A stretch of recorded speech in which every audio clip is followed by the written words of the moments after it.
всяка цена, дори по време на дъжд, да стигнат до Рио. Това е най-старият замък в Наполи. От тази страна има пристанище. Така.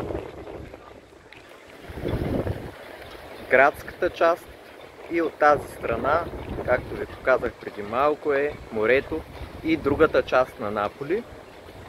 И срещу нас вече е Кастел де Лово, замъкът Яйце.